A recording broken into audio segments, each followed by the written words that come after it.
खान बहलोल लोदी ने पराजित किया। 1414 से 1526 ईस्वी तक दिल्ली की बागडोर सैयद और लोदी राजाओं के हाथों में रही।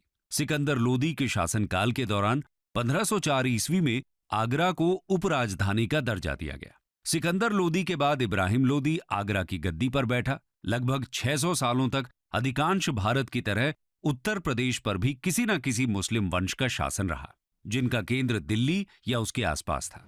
तैमूर और चंगेज खान के वंशज बाबर ने 1526 ईस्वी में दिल्ली के सुल्तान इब्राहिम लोदी को हराया और सर्वाधिक सफल मुस्लिम वंश मुगल वंश की नींव रखी।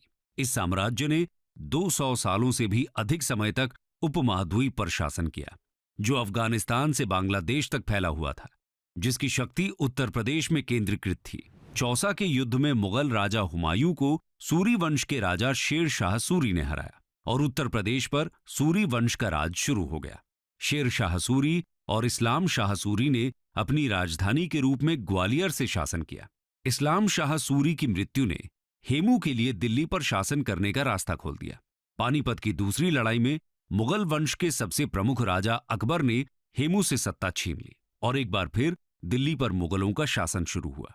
इस साम्राज्य का महानतम काल अकबर से लेकर औरंगजेब और आलमगीर का काल था। इनमें सबसे प्रमुख शासक अकबर था, जिसका शासनकाल 1556 से 1605 ईस्वी तक था, जिन्होंने आगरा के पास नई शाही राजधानी फतेहपुर सीकरी का निर्माण किया। उनके पोते शाहजहां, जिनका शासनकाल 1628 से 1658 ईस्वी तक था, उन्होंने आगरा में अपनी बेगम की याद में ताजमहल बनवाया, जो अपनी आर्किटेक्चरल डिजाइन के लिए विश्व भर में प्रसिद्ध है। शाहजहां ने आगरा और दिल्ली में भी आर्किटेक्चर की दृष्टि से कई इमारतें बनवाई थी। बात चाहे सल्तनत काल की हो या फिर मुगल काल की, हर समय में उत्तर प्रदेश प्रासंगिक रहा। अकबर ने तो उत्तर प्रदेश की माटी को अपना सब कुछ मान लिया था। अकबर ने फतेहपुर सीकरी और इलाहाबाद में जो किले बनवाए थे, उसी की नींव पर मुगल वंश सैकड़ों साल तक बना रहा। इसके अलावा सल्तनत काल में संभल हो या आगरा जौनपुर, सभी में उत्तर प्रदेश ने अपना वर्चस्व बनाए रखा। एकता व्यवस्था का प्रशासन रहा हो या फिर सल्तनत काल की आर्थिक शक्ति, सभी जगह उत्तर प्रदेश की चर्चा मिल जाती है। मुगल साम्राज्य ने उत्तर प्रदेश में हिंदू और मुस्लिम संस्कृति से मिली जुली एक नई संस्कृति का विकास किया। इस संस्कृति के जन्मदाता अकबर ही थे, जिन्होंने बिना किसी भेदभाव के अपने दरबार में आर्किटेक्चरल, लिटरेचर, पेंटिंग और म्यूजिक एक्सपर्ट्स को नियुक्त किया था। लेकिन धीरे धीरे हिंदुत्व और इस्लाम के टकराव ने कई नए विचारों को जन्म दिया था और उनका विकास किया था। 18वीं शताब्दी में मुगलों के पतन के साथ ही इस मिश्रित संस्कृति का केंद्र दिल्ली से लखनऊ चला गया, जो अवध के नवाब के अंतर्गत था और जहां सांप्रदायिक सद्भाव के माहौल में कला, साहित्य, संगीत और काव्य का विकास हुआ। जब उत्तर प्रदेश आधुनिक भारत के पड़ाव पर पहुंचा, तो उत्तर प्रदेश का अलग ही रूप देखने को मिला। यहीं से उत्तर प्रदेश ने अपने लिए अलग कहानी लिखनी शुरू कर दी। चलिए जानते हैं उत्तर प्रदेश का आधुनिक इतिहास। Modern history of Uttar Pradesh. 1707 में औरंगजेब की मृत्यु के पश्चात अगले 50 सालों तक दिल्ली की गद्दी पर कुल 8 मुगल शासकों ने शासन किया। 1757 तक वर्तमान उत्तर प्रदेश में 5 स्वतंत्र राज्य स्थापित हो चुके थे। इस दौरान अवध और रुहेल 2 ऐसे क्षेत्र बन गए जो शक्ति के संघर्ष को, और अवध और रुहेला ने मुगलों के खिलाफ विद्रोह कर दिया। इन दोनों के विद्रोह को देखते हुए बाकी राज्यों ने भी वर्चस्व के लिए दिल्ली में मुगलों के साथ संघर्ष शुरू कर दिया। इधर 17वीं शताब्दी के मध्य तक ईस्ट इंडिया कंपनी ने भारत के दक्षिणी भाग में एंट्री कर ली थी और अब वो उत्तर भारत की ओर बढ़ रहे थे। 18वीं शताब्दी में आते आते मुगल सत्ता का पतन हो गया। इधर ईस्ट इंडिया कंपनी उत्तर भारत में अपनी जड़ें जमाने लगी। उसने शुरुआत में विभिन्न साम्राज्यों से शक्तियां छीनकर उन्हें बंगाल प्रेसिडेंसी के तहत एकजुट कर दिया। इसमें नवाबों के प्रांत अवध, ग्वालियर के सिंधिया और नेपाल के गोरखा शामिल थे। 1834 में ईस्ट इंडिया कंपनी ने उत्तर पश्चिमी प्रांतों को बंगाल प्रेसिडेंसी से अलग कर दिया और एक नई प्रेसिडेंसी का निर्माण किया, जिसे आगरा प्रेसिडेंसी कहा गया। सन 1857 की क्रांति की शुरुआत भी उत्तर प्रदेश के मेरठ शहर से ही हुई थी।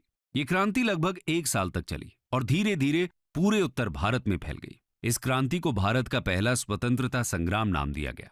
इस संग्राम में झांसी की रानी लक्ष्मीबाई, अवध की बेगम हजरत महल, बख्त खान, नाना साहेब, तात्या टोपे आदि अनेक देशभक्तों ने भाग लिया। 1858 ईस्वी में विद्रोह के दमन के बाद ईस्ट इंडिया कंपनी को भारत का शासन ब्रिटिश ताज को सौंपना पड़ा। 1880 ईस्वी के बाद भारतीय राष्ट्रवाद के उदय के साथ उत्तर प्रदेश का प्रांत स्वतंत्रता आंदोलन में भी सबसे आगे रहा। इस प्रदेश ने भारत को मोतीलाल नेहरू, मदन मोहन मालवीय, जवाहरलाल नेहरू और पुरुषोत्तम दास टंडन जैसे महत्वपूर्ण राष्ट्रवादी राजनैतिक नेता दिए। सन 1902 में नॉर्थ वेस्ट प्रोविंस का नाम बदलकर United province of Agra and Awadh कर दिया गया। आम बोलचाल में इसे यूपी कहा जाने लगा। सन 1920 में प्रदेश की राजधानी को इलाहाबाद के स्थान पर लखनऊ बना दिया गया और प्रदेश का उच्च न्यायालय इलाहाबाद में ही बना रहा और लखनऊ में उच्च न्यायालय की एक हाईकोर्ट बेंच स्थापित की गई। इसी दौरान भारत में ब्रिटिश साम्राज्य की नींव हिलाने के लिए महात्मा गांधी ने असहयोग आंदोलन शुरू किया, जो धीरे धीरे पूरे संयुक्त प्रांत में फैल गया। लेकिन चौरी चौरा गांव में हुई हिंसा के कारण महात्मा गांधी को असहयोग आंदोलन रोकना पड़ा। इसके साथ ही संयुक्त प्रांत मुस्लिम लीग की राजनीति का भी केंद्र रहा। ब्रिटिश काल के दौरान इन्हीं प्रांतों में सबसे अधिक रेलवे, नहर और संचार के साधनों का व्यापक विकास हुआ। अंग्रेजों ने यहां आधुनिक शिक्षा और वेस्टर्न कल्चर को भी बढ़ावा दिया। इसी के तहत यहां पर 1921 में लखनऊ विश्वविद्यालय की स्थापना हुई। बाद में 1935 में इसका संक्षिप्त नाम यूनाइटेड प्रोविंसेस प्रचलित हो गया। 1947 में भारत को अंग्रेजों से आजादी मिली और यूनाइटेड प्रोविंसेस एक नए लोकतांत्रिक भारत का महत्वपूर्ण एडमिनिस्ट्रेटिव यूनिट बन गया। 2 साल बाद इसकी सीमा के पास स्थित टिहरी गढ़वाल और रामपुर स्वतंत्र राज्यों को यूनाइटेड प्रोविंसेस में शामिल कर लिया गया। 24 जनवरी 1950 को गवर्नमेंट ऑफ इंडिया एक्ट 1935 के तहत यूनाइटेड प्रोविंसेस का नाम बदलकर उत्तर प्रदेश कर दिया गया था। लेकिन सन 2000 में उत्तर प्रदेश का विभाजन कर एक नए राज्य उत्तराखंड की स्थापना की गई।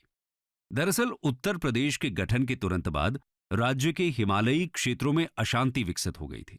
इस क्षेत्र के लोगों को लगा कि इतनी ज्यादा जनसंख्या और इतने बड़े एरिया के कारण लखनऊ में बैठी सरकार उन पर ध्यान नहीं देगी और उनकी देखरेख नहीं कर सकेगी।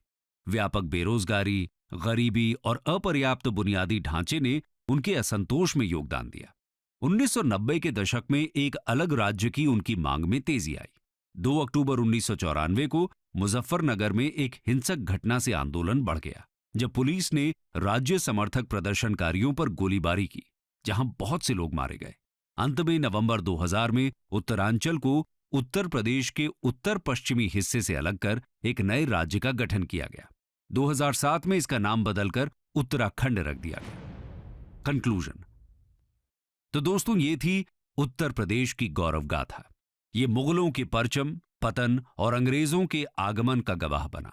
यहां की मिट्टी ने अंग्रेजों की गुलामी देखी है, तो इसी मिट्टी से क्रांति की चिंगारी भी उठी है। उत्तर प्रदेश की धरती हमेशा से सोना उगलने वाली रही। तभी तो अंग्रेजों ने बंगाल हाथ में आने के बाद